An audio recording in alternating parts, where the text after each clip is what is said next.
Hola, bona tarda. Primer de tot volia donar gràcies al doctor Laïlla i al doctor Bruguera per l'oportunitat d'explicar el treball que vaig fer jo sobre el doctor Fargas.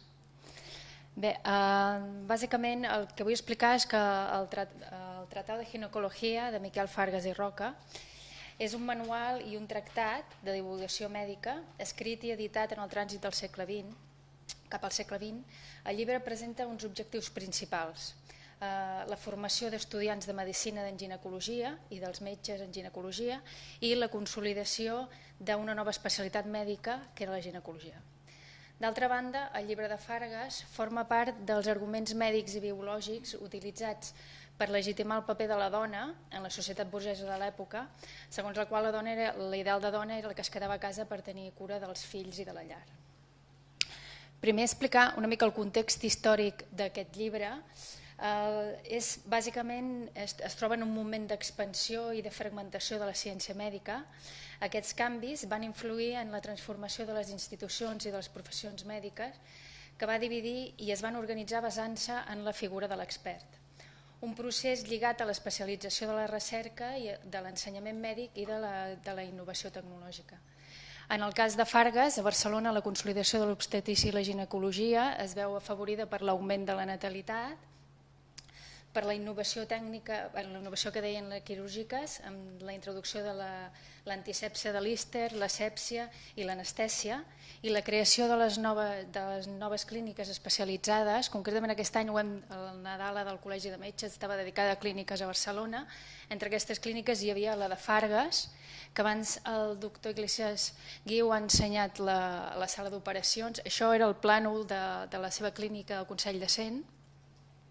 I també va ser l'època dels primers congressos mèdics i de l'aparició de les primeres revistes ginecològiques, la primera que es va fer en català inclús, que és la Ginecologia Catalana, i aquí un exemple de la revista de Fargas que tenia també de la seva clínica.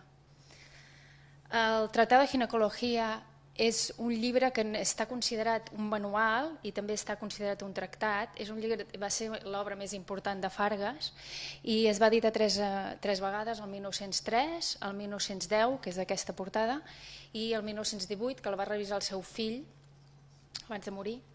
L'origen del llibre se situa al 1898, quan dos estudiants de la facultat van escriure un llibre amb els apunts del Fargas, i l'èxit que va tenir el llibre d'aquests estudiants va impulsar Fargas a escriure el Tratado. El Tratado està considerat un manual per la seva capacitat pedagògica i didàctica. Ja la primera edició del Tratado es va convertir en un llibre de text a les universitats espanyoles. El mateix Fargas afirmava en el pròleg que el contingut del llibre no era tan específic com perquè només l'entenguessin els més experts, sinó que era suficient per ajudar els estudiants a aprovar els estudis.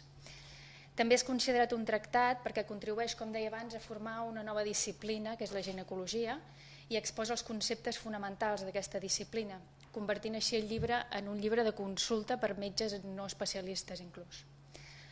El que destaco jo més de l'obra de Fargas són les il·lustracions. La singularitat d'aquests llibres és que Fargas donava molta importància al significat de les imatges, de les representacions visuals, perquè les imatges no simplement representen el coneixement, sinó que per elles mateixes també produeixen coneixement. En el cas de Fargas, en el seu llibre apareixen dibuixos naturals, preparacions de laboratori, microfotografies i fotografies, i Fargas justificava aquesta importància de les imatges perquè ell deia que tenien com una importància didàctica i també perquè alhora amb aquestes imatges es feia una producció del coneixement i a l'hora de fer les imatges ell en el seu llibre ho va fer a través de la col·laboració de dibuixants i fotògrafs que eren alhora membres del seu grup de treball en la clínica. De fet, va col·laborar amb dos, amb Josep Moragas i Lluís Bartrina, Josep Moragas i Lluís Bartrina, i el Víctor Conill, o Conill, no sé com dir-ne, que també era dibuixant, experts en el cos femení i alhora dibuixants. També el fotògraf que va col·laborar amb ell va ser Francesc Terrades i el metge també César Comas i Llaveria. De fet, la importància que vull destacar és, jo vaig fer una comparativa en els manuals de l'època, d'uns anys abans i després que hi ha a la Facultat de Medicina, i Fargas, com poden veure, destaca clarament per el seu número, tant de número com de figures en general, com sobretot en microfotografies i fotografies. A continuació volia mostrar una petita mostra d'aquest tipus d'imatges que utilitzava d'aquestes representacions visuals. Aquí tenim el cas d'un dibuix natural. Els dibuixos naturals es veu clarament la seva funció pedagògica, servien per reproduir aspectes atípics i fer representacions ampliades dels òrgans, amb unes, com ho veuen, línies i curves molt marcades, no hi ha res superflu, és clarament una abstracció de la realitat per la seva funció didàctica. Un altre pel que va utilitzar els dibuixos va ser pels instruments. Fargas donava molta importància a la instrumentació. Ja sabem que en ginecologia és important tant per fer exploració com per les operacions quirúrgiques.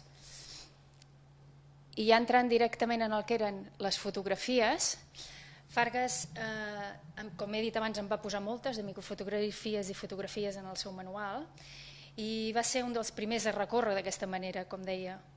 En aquest moment és una època de furor fotogràfic. Es va creure que l'objectiu de la càmera no mentia, que representava una objectivitat mecànica, que la fotografia era diferent de la subjectivitat del científic. Per això Fargas l'utilitzava, per exemple, en el cas de microfotografies, com deia, per tot allò que l'ull humà no podia veure directament, i també les va utilitzar per mostrar en el llibre les instal·lacions de la seva clínica, des de laboratoris, sala de quiròfan, etc. S'ha de tenir present que el públic del seu llibre era una potencial clientela de la burgesia catalana de la seva clínica. També s'utilitzava per mostrar com es feien les exploracions i les operacions quirúrgiques. Aquí veiem com es feia una operació de via vulvar. Aquí davant es veu el doctor Fargas. Aquests tipus de fotografia, aquest és el que més interessa a mi. De fet, és que és original, perquè Fargas mostrava una dona que fins llavors no s'havia ensenyat. Per què? Perquè mostra, és la de la portada, mostra clarament la cara de la dona està quasi totalment nua i de cos sencer, i això és un fet estrany perquè en realitat les dones es mostraven només per parts concretes on tenien el problema, com és la part d'aquí baix a la dreta, que era més freqüent. La construcció del cos femení ve definit per la ciència mèdica i aquesta ha estat construïda per sempre per l'home, cosa que ha reforçat la perspectiva androcèntrica. Mentre el cos de l'home és considerat com la norma o el referent del cos humà, el cos de la dona sempre ha estat una variant i al llarg del segle XIX i XX es veia paulatinament com alguna cosa patològica, sobretot per les seves funcions reproductives, que el feia procliu a malalties corporals i mentals i per tant susceptible a la intervenció científica i mèdica. L'especialitat ginecològica junt amb la de la psiquiatria es van encarregar de definir i tractar bona part dels trastorns. Els ginecòlegs que van adquirir els coneixements fisiològics i psicològics totalment relacionats amb tot el que era la dona, la vida de la dona, el van atorgar el paper de guia en la vida de la dona des de la seva pubertat. A més, la identificació de la dona amb el seu aparell reproductiu, en general, però concretament en l'úter, va fer que es desenvolupés un discurs i unes pràctiques curatives que explicaven l'origen de tota la patologia femenina basada en aquesta part del seu cos. De fet, sobretot si tenim en compte que l'òrgan més important de la dona, la dona és, com deien ells, l'àngel de l'hogar, la part de ser la maternitat era la seva funció més important. Fargas es va emmarcar en el seu llibre totalment en aquest discurs i sobretot en dos dels capítols del seu llibre, el de Higiene i el de Teologia General, i en aquest cas Fargas afirmava que les noies en edat de formació se les carregava de massa feina en el cas de les noies burgeses o se les feia anar a treballar a les fàbriques o als tallers en el cas de classes humils, podia afectar el correcte desenvolupament dels seus òrgans reproductors i aquest fet podia provocar malalties i sobretot ser perjudicial a l'hora de tenir fills. De fet, Fargas estava d'acord en la teoria de l'època, segons la qual si s'estimulava molt una part del cos, un òrgan del cos, podia ser perjudicial per a una altra part del cos. De fet, ell mateix explicava que si les noies se les estimulava de manera amb excessiu educació intel·lectual, podia ser perjudicial pel desenvolupament del seu òrgan reproductiu i provocar problemes menstruals que mai podrien solucionar-se o bé causar problemes mentals com la histèria i l'epilèpsia. De fet, ell mateix deia que la solució davant d'això era guiar la noia en el camí de la maternitat, i ell com a ginecòleg ho mostrava com fer-ho. De fet, ell mateix, són paraules seves, para la mujer sexuada, su porvenir, su bienestar y su felicidad están en su aptitud perfecta para la maternidad. Si continuem en el cas d'etiologia general, Fargas explica les causes de les malalties en 3 grups: educació, coit i masturbació. No hi ha temps per parlar de tots, només parlaré en el cas de l'onanisme. Com ho diu aquí, la masturbació continuada comportava un deteriorament de la salut, del qual es podia manifestar afeccions ginecològiques. Deia, l'òrgan al qual s'implicava més en aquest problema era el clítoris, que esdevingué el culpable de les malalties de les dones i també de la falta de plaer en el llit marital. La solució trobada per alguns ginecòlegs va ser la intervenció quirúrgica amb la modificació del clítoris, o directament es practicaven clirodotomies o ablacions del clítoris. Era una pràctica que es feia en el segle XIX als Estats Units i al Regne Unit, no tant a Espanya, que no es feia. De fet, Fargas, ell era més partidari, ell mateix ho diu, de les solucions més psicològiques, que si es curava l'hàbit de la masturbació, les noies es recuperaven satisfactòriament. A part del text, com deia, Fargas se surt una mica d'aquesta imatge de la dona ideal a través de les seves... Això és com explica ell de la masturbació. La influencia de la masturbación ejerce un acto ideológico de múltiples y variadas manifestaciones patológicas, anatómicas unas y funcionales otras del aparato genital femenino. Que deia que Fargas en les imatges varia una mica d'aquest discurs, se surt, perquè el tratado mostra el cos de la dona en 2 maneres. A les imatges en patologies, aquesta que el quiste que parlava abans, no sé si és la mateixa,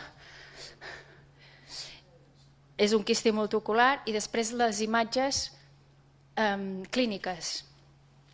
Les imatges, com veiem en el cas de les patologies, cerquen objectivar les malalties, mostrant les possibles lesions externes que es veuen clarament a través de l'ull humà, i després en les imatges clíniques dirigides al públic potencial dels estudiants de medicina i als metges generalistes i especialistes en formació del cos femení. Com podem veure en aquesta imatge, una posició de Bozeman per treure fístules urinàries, i aquí també es mostra com s'utilitzava l'instrument.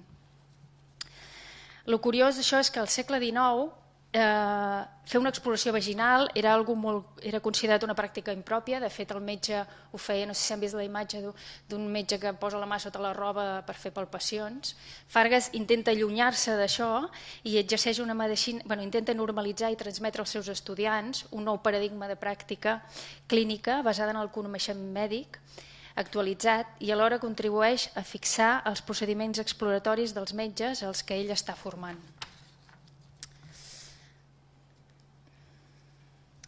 En aquesta societat, qualsevol representació del cos humà, incloses les representacions en medicina, comportaven un rol sexual. La pregunta és com és que Fargas pogués mostrar aquestes dones.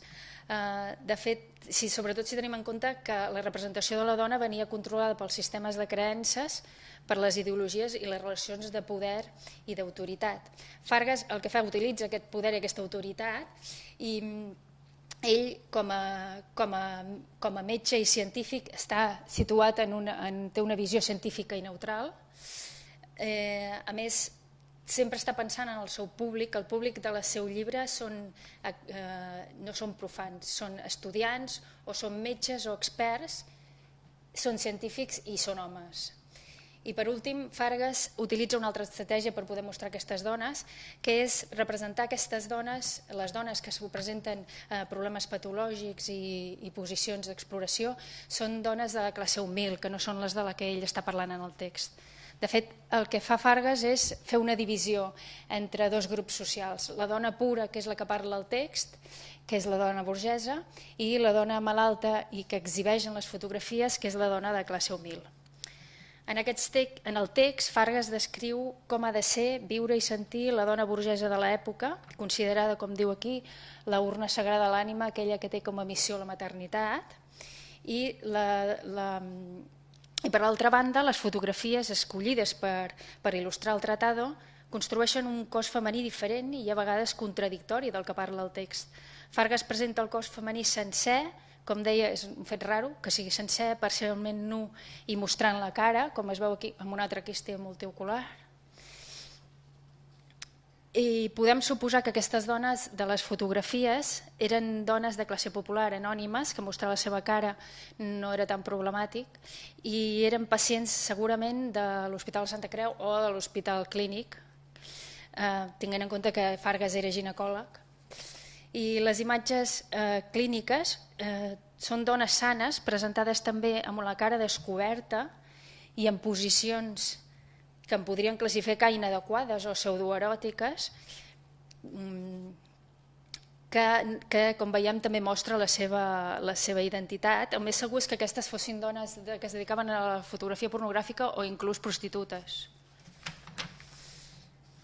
Aquest tipus d'imatges és molt diferent de la dona recatada i sense desig que parla en el text. De fet, aquí apareix una certa doble moral. El mateix Fargas alertava del perill de l'erotisme femení, que en deia que era un assumpte delicat, però d'altra banda, del manual mostra la dona amb intencions didàctiques, això sí, sempre, però atractiva en posicions provocatives i agradables a la vista masculina. Com per exemple una altra imatge d'aquesta, que estava en posició per una exploració de pregària maometana, segons el llibre, i les dones de les fotografies respon a l'ideal de bellesa de l'època. Aquest és el Desconsol, el quadre l'escultura de Josep Llimona, també de la mateixa època, finals del XIX, principis del segle XX. En definitiva, només aclarir que l'ideal de dona burgesa era la mare, esposa i cuidadora.